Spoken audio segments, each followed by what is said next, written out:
बहुत समय पहले सुंदरवन जंगल में दो शेर रहते थे। शेर खान और गब्बर खान। ये बस नाम के सगे थे, खून का रिश्ता था, लेकिन दिलों में जंग छिड़ी थी। एक तरफ था न्यायप्रिय, मेहनती और दूरदर्शी राजा शेर खान, और दूसरी तरफ था लालच और अहंकार में डूबा गब्बर खान। सुन लो सुंदरवन के सभी जीव जंतु, यह इलाका शेर खान का है और यहाँ के नियम भी शेर खान के होंगे।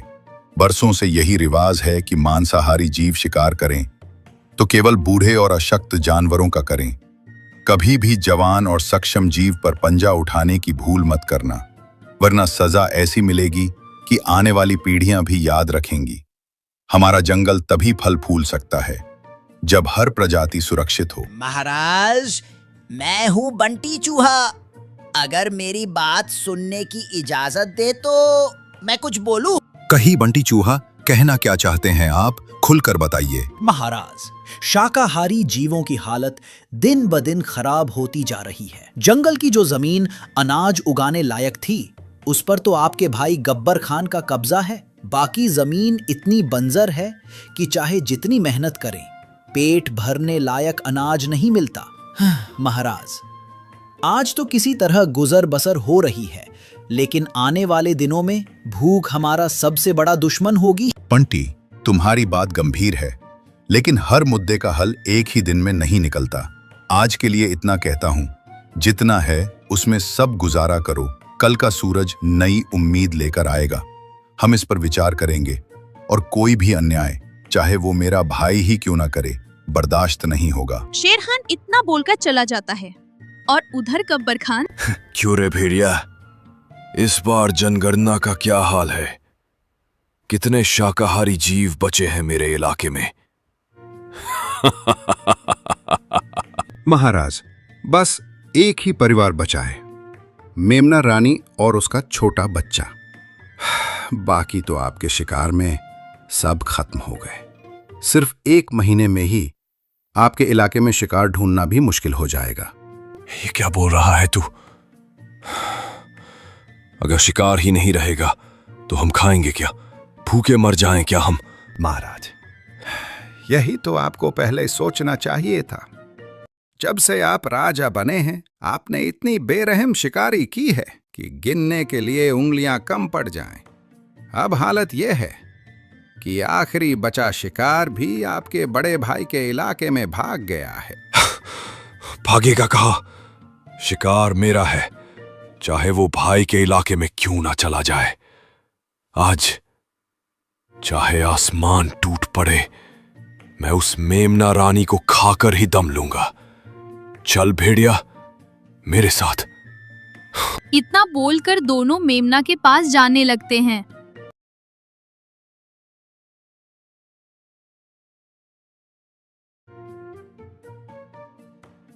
महाराज, यही है शेर खान का इलाका। मेमना रानी यहीं छुपी होगी। लेकिन ये जगह आपके लिए खतरे से खाली नहीं है। खतरा? गब्बर खान के लिए? ये जंगल मेरी लगों में बहता है भेड़िया, और शिकार मेरा हक है, चाहे वो भाई का इलाका हो या किसी और का। आज मेमना रानी का अंत पक्का है। अचानक झाड़ियों के पीछे से मेमना रानी और उसका बच्चा दिखाई देते हैं, डर के मारे कांपते हुए। भागो मत, तुम्हारा वक्त आ गया है। आज तुम्हारी चीखें इस जंगल में आखिरी बार गूंजेंगी।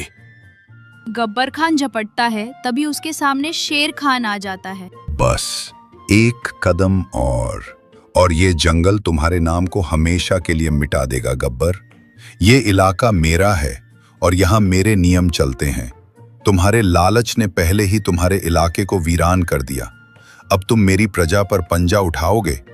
जब तक शेर खान जिंदा है, कोई भी मासूम इस जंगल में डर के साए में नहीं जिएगा। तू मुझे रोक सकेगा? तू सिर्फ अपनी प्रजा का राजा है, मैं इस पूरे जंगल का शेर हूं। मेरा शिकार मुझसे छीनने की हिम्मत कैसे हुई तुझ में? हिम्मत नहीं, फर्ज कहो इसे। राजा वो नहीं जो ताकतवर हो, राजा वो है जो कमजोर को भी उतना ही जीने का हक दे जितना खुद जीता है। अगर तुझे भूख लगी है तो मैं तुझे शिकार दूंगा, लेकिन इस मेमना रानी को एक बाल भी बांका नहीं होने दूंगा। ठीक है भाई, आज तेरे इलाके का कानून मान लेता हूं, लेकिन याद रख, जंगल के हर कोने में तू नहीं होगा, और जब मैं अकेला शिकार देखूंगा कोई नहीं आएगा उसे बचाने। गब्बर खान मुड़ के चला जाता है। शेर खान मेमना रानी और उसके बच्चे को अपनी सुरक्षा में लेकर जंगल के अंदर ले जाता है।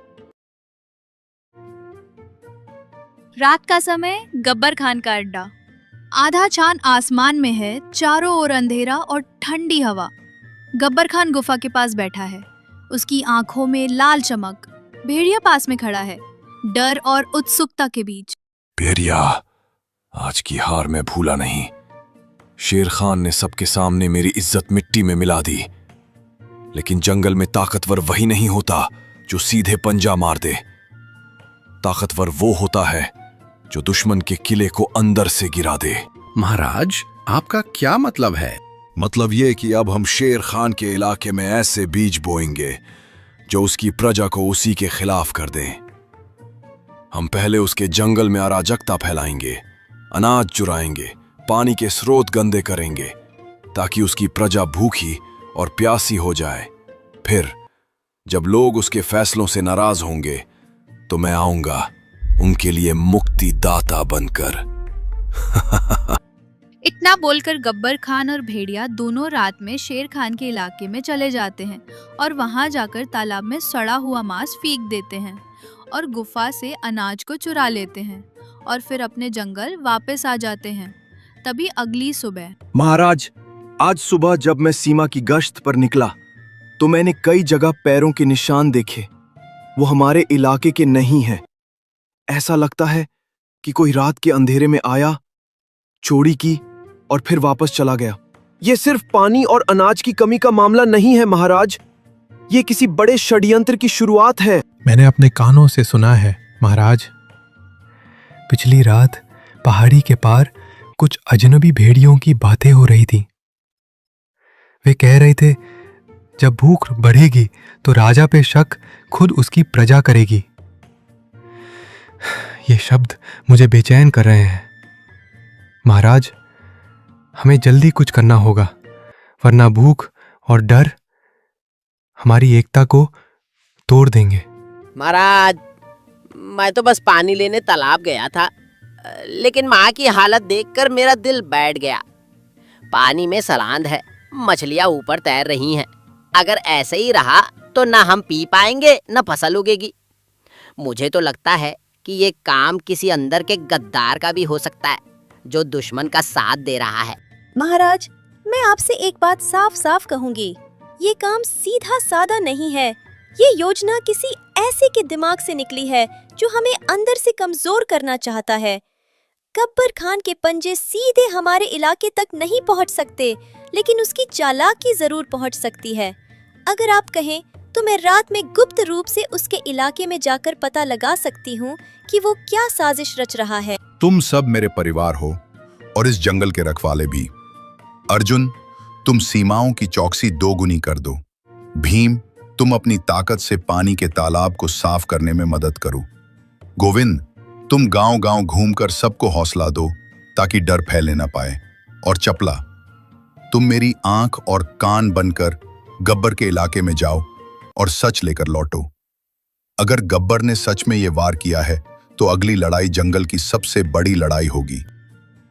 के सन्नाटे में लोमड़ी चपला शेर खान के आदेश पर गब्बर खान के इलाके की ओर बढ़ रही थी। उसके हल्के हल्के कदम सूखी पत्तियों को भी आवाज नहीं करने देते थे। आज उसका हर सांस, हर नजर मौत के साए में थी। मुझे सावधान रहना होगा। गब्बर के इलाके में जैसी आवाज भी मौत बुला सकती है, लेकिन सच जानना जरूरी है ताकि शेर खान और हमारा जंगल बच सके। गब्बर खान का अड्डा। काली गुफा के पास में गब्बर और भेड़िया धीमे स्वर में बातें कर रहे हैं। चपला पेड़ के पीछे छुप जाती है। भेड़िया, पहला वार कामयाब रहा, शेर खान की प्रजा अब भूखी और प्यासी है। अगला कदम यह होगा कि उनके बीच झगड़े करवाओ। अनाज और पानी के लिए लड़ाई होगी, और जब राजा अपनी प्रजा को काबू में नहीं रख पाएगा तब मैं आऊंगा उन्हें बचाने के नाम पर। महाराज, लेकिन अगर शेर खान को शक हो गया तो? शक से क्या होगा? जब तक उसके अपने लोग उस पर भरोसा खो देंगे, वो कुछ नहीं कर पाएगा। याद रख भेड़िया, शेर को हराने के लिए उसके पंजे नहीं, उसके दिल पर वार करो। चपला ये सुनकर हैरान रह जाती है। उसके कान खड़े हो जाते हैं, लेकिन तभी पास में एक सूखी टहनी टूट जाती है और हल्की सी आवाज गूंजती है। महाराज, कुछ आवाज आई। कौन है वहां? चपला तेजी से झाड़ियों में से निकलकर अंधेरे में गायब हो जाती है। गब्बर और भेड़िया उसका पीछा करने की कोशिश करते हैं, लेकिन वो लोमड़ी की फुर्ती से बच निकलती है। और अगली सुबह। महाराज, मैंने सब सुन लिया है। गब्बर खान हमारी प्रजा को आपसे अलग करना चाहता है। वो भूख, प्यास और झगड़े फैलाकर आपको कमजोर बनाना चाहता है और फिर खुद राजा बनना चाहता है। तो अब समय आ गया है गब्बर की चाल का जवाब उसी की चाल से देने का। हम उसकी सोच से तेज चलेंगे और जंगल को बचाने के लिए हर कीमत चुकाएंगे। चपला लोमड़ी की खबर ने पूरे दरबार में आग लगा दी। अब शेर खान के सामने सिर्फ एक रास्ता था, एक ऐसी योजना बनाना जिसमें गब्बर खान की चाल नाकाम हो और जंगल की एकता वापस लौट आए। सुनो मेरे साथियों, आज हम सिर्फ अपनी हुकूमत नहीं बल्कि पूरे जंगल का भविष्य बचाने जा रहे हैं। गब्बर खान ने सोचा कि वो भूख और डर फैलाकर हमें तोड़ देगा, लेकिन वो भूल गया कि एकजुट जंगल को कोई नहीं तोड़ सकता। अर्जुन घोड़ा, तुम्हारी रफ्तार पूरे जंगल में सबसे तेज है। तुम सीमा पार गब्बर के इलाके के चारों ओर गश्त करोगे और अगर उसकी कोई टुकड़ी हमारी तरफ बढ़े तो तुरंत खबर लाओगे। महाराज, जब तक मेरे पैर में जान है, कोई दुश्मन इस तरफ नहीं आ पाएगा। भीम हाथी, तुम्हारी ताकत हमारी ढाल होगी। तुम अनाज के भंडार के पास रहोगे ताकि गब्बर का कोई आदमी चोरी ना कर सके। महाराज, मेरी मौजूदगी में अनाज का एक दाना भी इधर उधर नहीं होगा। गोविंद गधा, लोग तुम्हें कम आंकते हैं, लेकिन तुम्हारी याददाश्त और सहन शक्ति सबसे बड़ी ताकत है। तुम जंगल के हर घर जाओगे और सबको समझाओगे कि गब्बर की अफवाहों पर भरोसा ना करें। महाराज, जब तक मेरी आवाज पहुंचेगी, कोई भी अपने राजा पर भरोसा खोएगा नहीं। बंटी चूहा, तुम्हारा कद छोटा है लेकिन काम बड़ा। तुम गब्बर के अड्डे के अंदर घुसकर उसकी खाने पीने की चीजें कुतर दोगे ताकि उसकी टोली कमजोर हो जाए। समझ जाइए महाराज, अब गब्बर को दांत दिखाने से पहले दांत साफ करने पड़ेंगे। और चपला, तुम्हारा काम सबसे मुश्किल है। तुम गब्बर के बीच फूट डालोगी। भेड़िए को यकीन दिलाओ कि गब्बर उसे धोखा देने वाला है और जब उनके बीच लड़ाई होगी हम वार करेंगे। महाराज, गब्बर को नहीं पता कि खेल अभी शुरू हुआ है। योजना बन चुकी थी। अब ये सिर्फ ताकत की लड़ाई नहीं थी, ये थी दिमाग, हिम्मत और एकता की परीक्षा। जंगल की सांसें तेज हो चुकी थी, क्योंकि गब्बर खान को खबर तक नहीं थी कि शेर खान ने मोर्चा संभाल लिया है। भेड़िए, आज मेमना मेरे पंजे से नहीं बच पाएगा। जो भी सामने आए उसे रौंद देना। महाराज, रास्ता साफ है, लेकिन लगता है कोई हमें देख रहा है। कुछ भी नहीं होगा अब होगी तो सिर्फ मौत, वो भी शेर खान की। चलो। चलो, पहले उसके सूखे मांस के बोरे में छेद कर देता हूं, फिर उसके पानी के घड़े में भी। अब देखता हूं कितने दिन ताकत में रहता है। इधर हाथी और लोमड़ी गब्बर खान के सामने आ जाता है। रास्ता बंद है। अगर एक कदम भी आगे बढ़ाया तो सीधा आसमान में उछाल दूंगा। हज्जा हाथी, वरना तेरे कान फाड़ दूंगा। कोशिश करके देख ले। हाँ, भेड़िए, सुना है गब्बर खान तुम्हारे हिस्से का शिकार खुद खाने वाला है। तुम उसके लिए सिर्फ नौकर हो। क्या वो मुझे धोखा देगा? सोच ले। अभी मेमना तेरे पंजे में आ सकता है, वरना गब्बर सब खा जाएगा। महाराज शेर खान, गब्बर जंगल में प्रवेश कर चुका है।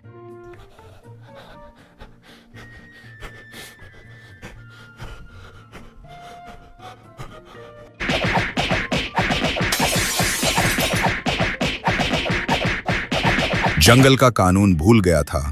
गब्बर, आज तुझे जिंदा छोड़ रहा हूं ताकि तू याद रखे, राज ताकत से नहीं, एकता और न्याय से चलता है। शेर खान, तूने मुझे जिंदा छोड़कर गलती की। अब मैं जंगल का राजा नहीं, जंगल का साया बनूंगा और तुझे वहीं खत्म करूंगा जहां तू सोच भी नहीं सकता। गब्बर, तेरा साथ देकर मैंने कुछ नहीं पाया। अब मैं शेर खान के पास जा रहा हूं। जा, पर याद रख, गब्बर की छाया से कोई नहीं बचता।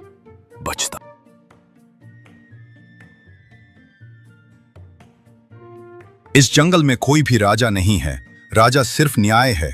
और न्याय कहता है, जो प्रकृति से विश्वासघात करे उसकी जगह यहां नहीं। तो दोस्तों, इस तरह शेर खान गब्बर खान को एक और जिंदगी जीने का मौका देता है और फिर सुंदरवन फिर से शांत हो गया। मेमना रानी अब बड़ी होकर जंगल की रक्षक बनी। बंटी, चपला, अर्जुन और भीम सब अपने अपने काम में लग गए।